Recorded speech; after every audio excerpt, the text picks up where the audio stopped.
With Pokemon Go's big Kanto Tour celebration event right around the corner tomorrow, and at least 3 of us here at ASSC, with 4 accounts, participating in the event, we decided to do a stereotypical top 10 list. In this case, the top 10 Kanto Pokemon.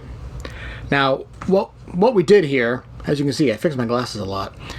What we did here was take a Japanese survey from 2016 that included all 6 generations at the time and a 2020 Google survey, and we averaged it together to create our own top 10 list. So let's see what we got. Who's that Pokemon? Coming in at number 10 is Ditto. Gelatinous pink shape-shifting blob, or failed experiment to clone Mew. Honestly, it can go either way. Ditto is a clear favorite with its shape-shifting abilities and ability to emulate any Pokemon that it faces and have the same moveset. Ditto can be an absolute force to be reckoned with, simply depending on the Pokemon he's facing. It's facing. I'm pretty sure Ditto's in it. Who's that Pokemon? Coming in at number 9 is Dragonite. A favorite due to its high HP and fantastic moveset, with everything from dragon moves to even normal moves like Hyper Beam, which in itself is a beast of a move. Dragonite kicks major ass in the original games and still does to this day in games like Pokemon Go. While the anime clearly didn't know what to do with Dragonite right away, with its first appearance at the lighthouse being this larger-than-life creature that is basically Godzilla. It kind of looks like Godzilla. He's the size of Godzilla. How many times can I say Godzilla?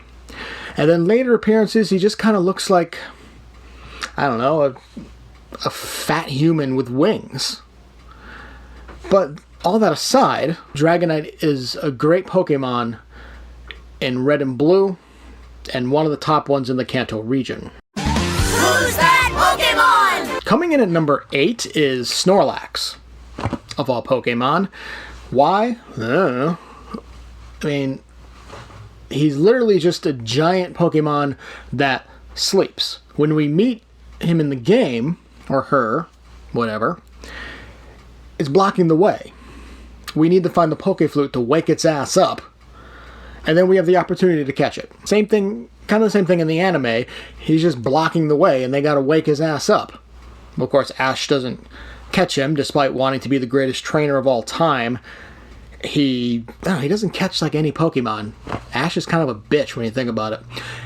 Anyway, Snorlax, I guess, is kind of special in the games because, if I'm remembering correctly, that is the one and only time you come across a Snorlax in Red and Blue.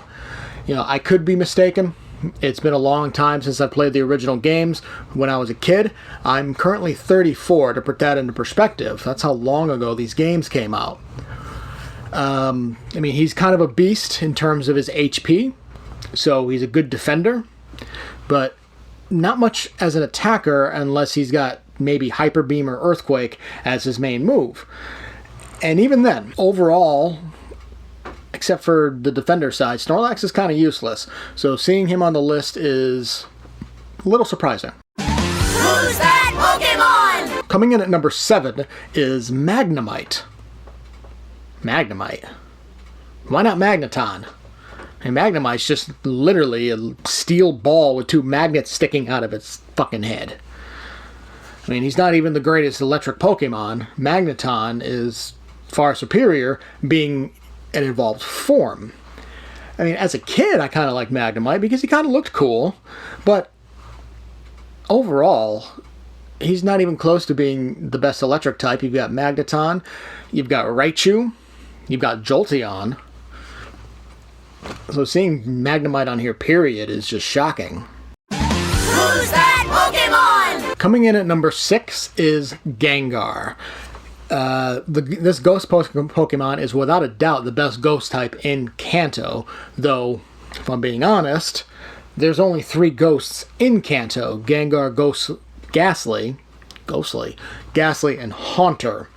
So it's not that much of a competition. But at the end of the day, he's got a great moveset.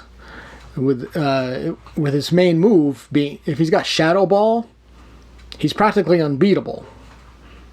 Except maybe if he's facing Mewtwo. But overall, even to this day, Gengar is still one of the top ghost types, at least in my opinion. So to see him, well, he's not the top 5, he's number 6. So see him at number 6, it's not really surprising to see him on the list, period. And also in the anime, he was hysterical. That episode with the trio, Ghastly, Haunter, Gengar, is great. Who's that Pokemon? Coming in at number 5 is Mewtwo.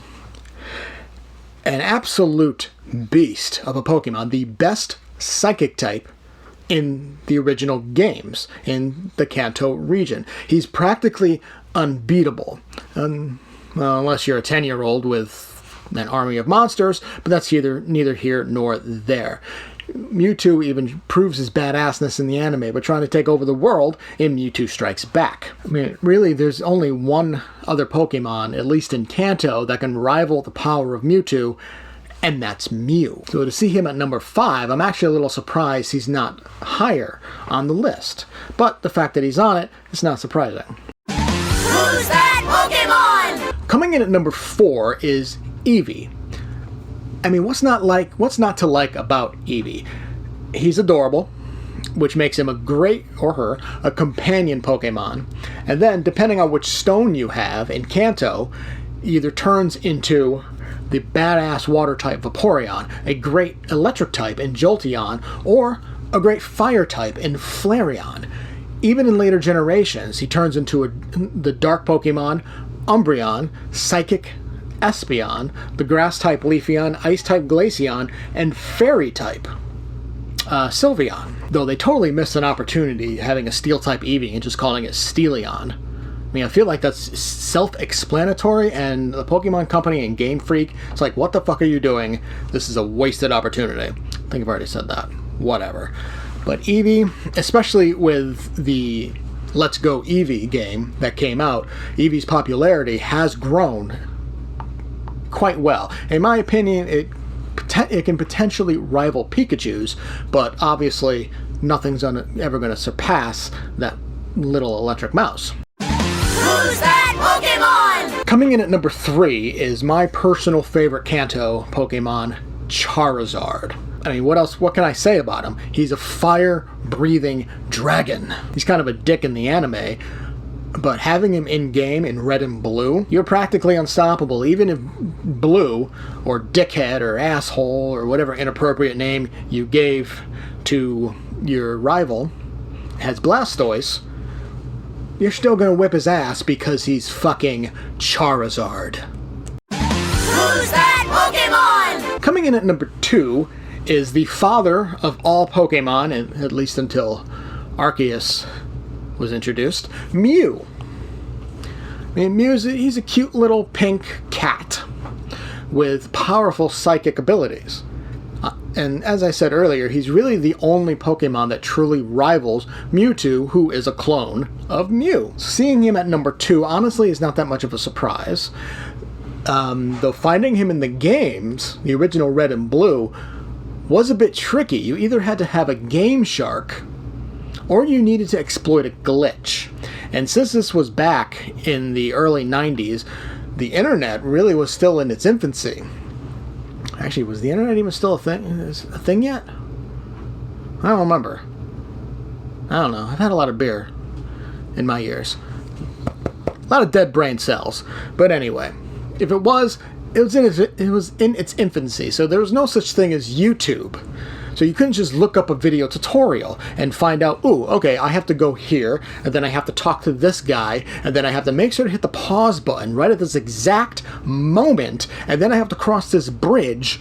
It's a whole thing. But the only way you knew there was 151 Pokemon in the Kanto Pokédex is if you yourself had Mew, which I did because I had a Game Shark, or you knew somebody who did. So that actually makes Mew pretty special. Who's that Pokemon? Coming in at number 1 is, no surprise, shocker, Pikachu. Originally just kind of a fat electric mouse, Pikachu is kind of a throw-off. He's really kind of a trash Pokemon in the original games. He didn't really get popularized until the anime came out and he became Ash's companion and kind of a total badass. I mean, even in the games now, he's not really amazing. Raichu is the better Pokemon to have in your team. But because everybody loves Pikachu, woo! Pikachu, yeah! If we're being honest, if you went up to some rando on the street and just said, hey, what's the first Pokemon that comes to your head? They're gonna say Pikachu. Because everyone knows the little bastard. Whether we're seeing a parade of them in Japan and viral videos all over YouTube, he's on the cover of a game, he's on t-shirts, he's everywhere. He is the mascot of the entirety of Pokemon, which, if I remember correctly, originally was supposed to be Clefairy, and I guess we kind of lucked out with getting Pikachu because he's kind of a better mascot, but that's neither here nor there. Pikachu is number 1, and if for some reason you're surprised, I'm sorry, but you're stupid. Well, that'll do it for me. Did you agree with ASSC's top 10? Do you have an argument as to why your favorite Kanto Pokemon should be on the list, or even number 1 over Pikachu? Feel free to leave a comment. Honestly, that's what the internet's for. Arguments. We'd love to argue with you. Bring it on. So let's see what you got. Until next time. Peace.